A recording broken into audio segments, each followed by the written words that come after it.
सनितपुर जिल्ला एबसुनि सनाथि मायथाइ फोरबोखौ फालिनो साखाफारा।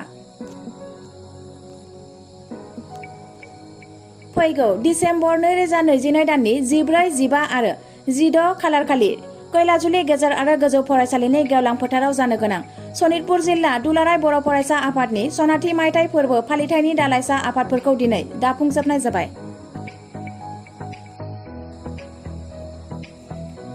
बे सावरायनाय हाबाफारियाव बाहागो लायो ओनसोलनिनो मोनब्रै गुदि बर' थुनलाइ आफादनि आफादगिरि नेहाथारि बिथांमोनजों लोगोसे बायदि बिबानाव थानाय बिथांमोन।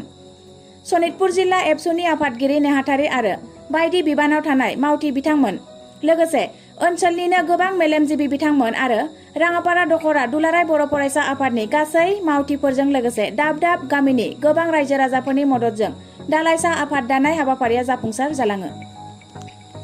बानजाय आफादनि आफादगिरि रमेन खेरकाटारि बिथाङा मा बुंखो फै जों खोनासंनि।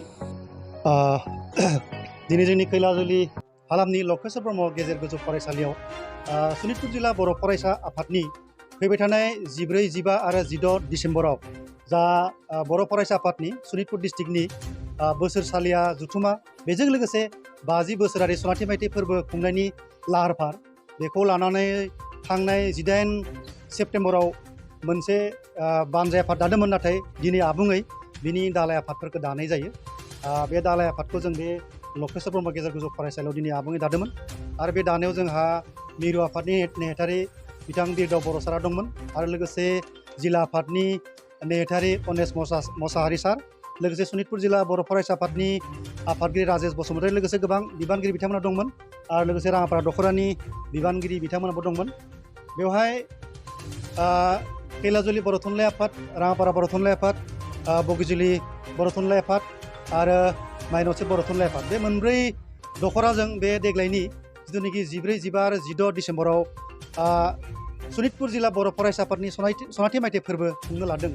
बिनि जिथुनाखि दायित्त एबा बानजाय आफाद दानायखौ बे मोनब्रै आनसलिकआ बे लकेश्वर ब्रह्मनि फिल्डआवहाय खुंनो लानाय जादों आरो बिबानगिरिफोरखौ बिनिफ्रायनो सायख'नाय जादों। दिनै गाहायै बेहाय जोङो फाइनेन्सियेल साब कमिटिखौ दानाय जायो, बिनि अनगायै फुडिं साब कमिटिखौ दानाय जाबाय, लोगोसे गेस साब कमिटि दानाय जादों। बिनि अनगायै जोङो हेल्थ एन्ड सेनिटेसन, एकमडेसन आरो बिदिनो माने जिखिनि मोन 18 बे मोन 18 कमिटिखौ आबुङै दानाय जादों।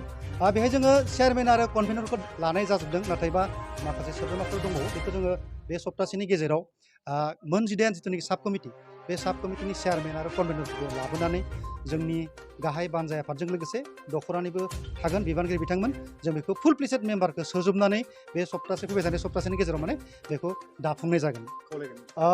दिनैनि बे जुथुमायाव फैदोंमोन गोबां रायजो राजाफोरनो, दा रायजो राजाफोरनिफ्रायबो पजिटिभानो, मानोना बेवहाय दिनै बे सनितपुर जिल्ला बर' फरायसा आफादनि जिथुनाखि दा 50थि बोसोरनि सनाथि मायथाइ फोरबो, लोगोसे बिनिनो बोसोरसालिया जुथुमा, बेखौ खुंनो मोननानै बिथांमोना गोजोननाय मोन्दों। रायजो राजानिफ्राय जों मतामत लादोंमोन, फाइनेन्सियेल बिथिं आरो गुबुन गुबुन खामानिनि बिथिङावबो बहुत रायजोफोरनि गेजेराव मोनसे रंजानाय उत्साह नुनो मोन्दों आरो।